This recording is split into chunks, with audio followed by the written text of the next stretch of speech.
Hi hello నమస్తే welcome to my channel Anu media. ఇవాళ మా పద్ధతిలో అంటే మా ఇంట్లో చేసుకునే ఆవకాయ పచ్చడి ఎలా చేసుకుంటాము, ఆ పద్ధతి అంతా ఎలా ఉంటుంది. సో మేము ఎక్కువగా స్పైసీగా తినము, సో మీడియంగానే తింటాం కాబట్టి మా కొలతల్లో ఉప్పు కారాలు మెంతి పొడి అవన్నీ ఎలా వేసుకొని చేస్తాము, ఆవకాయ పచ్చడి ఎలా చేసుకుంటాం అనేది క్లియర్గా ఈ వీడియోలో ఉండిపోతుంది. సో మా అమ్మ మా మామయ్య వైఫ్ ఇద్దరు కలిసి అంటే మా అత్తమ్మ కలిసి ఇవాళ ఆవకాయ పచ్చడి పెడుతున్నారనమాట.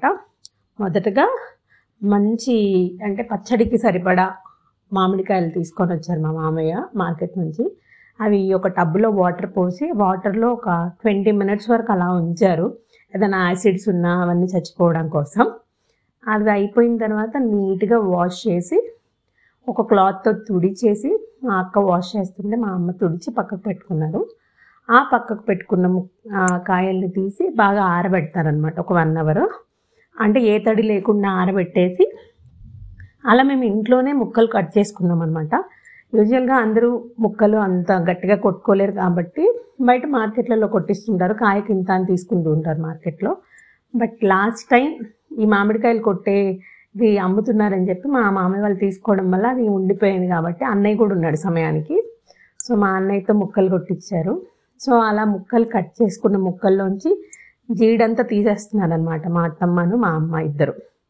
ఆ జీడి తీసుకున్న తర్వాతే మనం ఏదైనా పచ్చడి ప్రాసెస్ చేయాలి, ఎందుకంటే ఆ జీడి ఉండడం వల్ల పచ్చడి పాడవుతుందనో ప్లస్ తినకూడదని కూడా అంటుంటారు కాబట్టి. తర్వాత మెంతులు ఆవాలు మంచిగా డ్రై రోస్ట్ చేసుకోవాలి. డ్రై రోస్ట్ చేసుకున్న తర్వాత అవి నీట్గా మిక్సీ పట్టేసుకుంటుంది. మా అమ్మ జీడీలన్నీ తీస్తూ ఉంటే మా అత్తమ్మ మిక్సీ పట్టేసింది. ఆవపిండి మెంతి పిండి అలాగే ఉప్పు కూడా కొలుచుకొని, అంటే కల్లుప్పునే మేము ఏంటంటే ఆరబెట్టేసి దాన్ని మిక్సీ పట్టుకొని మెత్తగా వేస్తామన్నమాట. కల్లుప్పు వేస్తేనే మంచిది అంటారు, ఎందుకంటే నిల్వ ఉండే పచ్చడి కాబట్టి సాల్ట్స్ అవి యూజ్ చేయకుండా. అండ్ అలాగే ఇంటి దగ్గర నుంచి మిరపకాయలు కొనేసి ఎండు మిరపకాయలు మంచి ఫ్రెష్ మిరపకాయలు వాటిని పొడి చేసి తీసుకొచ్చింది మిరపకాయల కారం అనమాట. అది చాలా అంటే ఆర్గానిక్ అండ్ మంచిది అని అంటుంటారు కదా, టేస్ట్ కూడా బాగుంటుంది. చాలామంది కలర్ కోసము బయట కొంటూ ఉంటారు, కానీ ఆ కలర్ చూసుకుంటే మనకి హెల్త్ పాడవుతుంది అనేది మా ఉద్దేశం. ఎప్పుడు మేము కొనము, అలా చేసిన కారాన్ని యూజ్ చేస్తూ ఉంటాము. సో ఇప్పుడు కొలతల ప్రకారం చెప్దాం అనుకున్నాను. చాలామంది కిలోల లెక్కన చేస్తుంటారు, కొంతమంది గిన్నెల్లాగా చేస్తుంటారు. సో మేము మీకు 2 పద్ధతులు చెప్దాం అనుకుంటున్నాం. 1 kg మామిడికాయలు పెట్టాలనుకుంటే స్టార్టింగ్లో వాళ్ళకి అంటే కేజీ లెక్కన చెప్పేస్తే మీకు ఆటోమేటిక్గా ఎన్ని కిలోలు అయితే అంత విధంగా చేసేసుకోవచ్చు. 1 kg మామిడికాయ పచ్చడి పెట్టడం కోసం 100 grams ఉప్పు, 100 grams కారం, 100 grams ఆవాలు వేయించుకున్న ఆవాలు, 20 grams మెంతులు, వెల్లుల్లిపాయలు 50 grams, 300 grams నూనె. ఇవి కేజీ లెక్కన కొలతలు అనమాట. అలాగే మన దగ్గర ఏదైనా ఒక బౌల్ తీసుకొని ఆ బౌల్ లాగా కొలతలు చెప్పాలంటే ఒక 4 bowls అనుకోండి, 4 bowlsలో ముక్కలు అనుకోండి, మామిడికాయ ముక్కలు. వాటికి 1 bowl నూనె పడుతుంది, 1 bowl కారం పడుతుంది, 1 bowl ఉప్పు పడుతుంది. అలాగే మెంతి పొడి, మెంతులు కాకుండా మెంతి పొడి చేసుకున్న మెంతులు ఒక 1/4 bowl పడుతుంది. ఆవపిండి కూడా అంతే 1/4 అంటే పావు గిన్నె. వెల్లుల్లిపాయలు ఒక ½ bowl అనమాట. సో వీటన్నిటిని ఆ ముక్కలలో వేసుకొని ఆయిల్, ఉప్పు, కారం, మెంతి పొడి, ఆవాల పొడి ఇవన్నీ వేసుకొని నీట్గా మిక్స్ చేసుకోవాలి.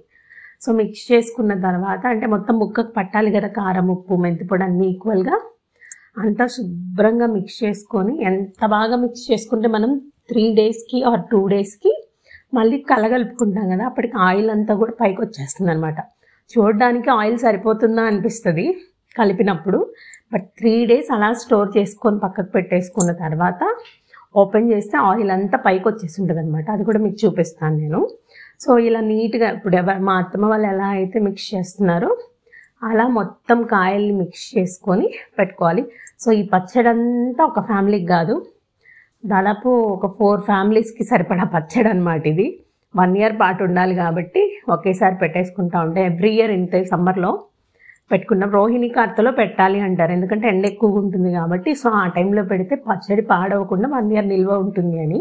సో ఆవకాయ పచ్చడి ఎలా చేస్తాము, ప్రాసెస్ ఎలా ఉంటుంది, కొలతల ప్రకారం ఎలా చేసుకోవాలి అన్నీ క్లియర్గా తెలుసుకున్నారని నేను అనుకుంటున్నాను.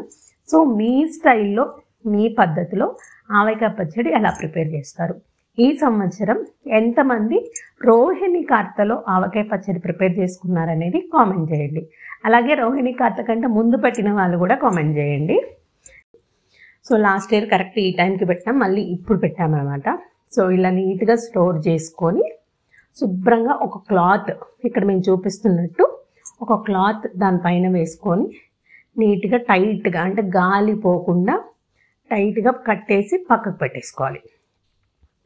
పక్కకు పెట్టుకున్న తర్వాత ఒక ఆల్మోస్ట్ మేమైతే 2 డేస్కే తీసాము. 2 డేస్ తర్వాత చూస్తున్నారు కదా ఎంత నీట్గా ఆయిల్ పైకి వచ్చి ఎంత బాగా కనిపిస్తుందో. సో అలా ఆయిల్ పైకి వచ్చిన పచ్చడిని మొత్తం కూడా ఇలా మేము తెడ్డు అంటాము, ఇది రాయలసీమలో, మీ సైడ్ ఏమంటారో తెలీదు. ఆ తెడ్డుతో నీట్గా కలగలుపుకోవాలి. కలిపిన తర్వాత టేస్ట్ చేయాలన్నమాట, సాల్ట్ కారం అన్నీ సరిపోయాయా లేదా అని. ఏదైనా తక్కువైతే అప్పుడు కలుపుకుంటే సరిపోతుంది. మాకైతే పర్ఫెక్ట్గా సరిపోయింది, ఇంత కూడా మళ్ళీ యాడ్ చేయాల్సిన అవసరం రాలేదు. ఆ కలుపుకున్న దాన్ని ఇప్పుడు మా అమ్మ ఏంటంటే, చెప్పాను కదా మీకు ఒక ఫ్యామిలీకి కాదు పచ్చడి అంతా అని, సో అన్నిటికీ బాక్సులలో స్టోర్ చేసి ఎవరికి వాళ్ళకి పార్సల్ చేసేస్తున్నారనమాట. సో మా అన్నయ్యకి, మా అక్కకి, నాకు, అమ్మ వాళ్ళకి, మా పెద్దమ్మ వాళ్ళకి అందరికీ అలా స్టోర్ చేసి ఒక్కొక్క బాక్స్ నీట్గా క్లీన్ చేసి పెట్టేస్తున్నారనమాట. సో అది మా ఆవకాయ పచ్చడి ఈ చరిత్ర అన్నమాట. ఎవరికైనా సరే ఆవకాయ పచ్చడి ఇంట్లో పెట్టారు అంటే లాస్ట్లో ఆ పచ్చడి అంతా తీసిన తర్వాత అందులో అన్నం వేసుకొని నెయ్యి వేసుకొని తినాలన్న ఆశ ఉంటుంది. సో సేమ్ మాకు కూడా అంతే. శుభ్రంగా మా అమ్మ వేడివేడి అన్నం వేసి అందులో నీట్గా మిక్స్ చేసి ఆ మామిడికాయ ముక్క పెడుతూ, సో కొత్త ఆవకాయ కదా మరి ఆ టేస్ట్ ఎలా ఉంటుంది, ఉత్సాహం ఎలా ఉంటుందో ఎగ్జైట్మెంట్ తినాలని. తిన్న తర్వాత టేస్ట్ కూడా మర్చిపోతాం, అంత బాగుంటుంది అనమాట. అక్కడ నేనే వీడియో తీయడం వల్ల నేను కనిపించట్లేదు.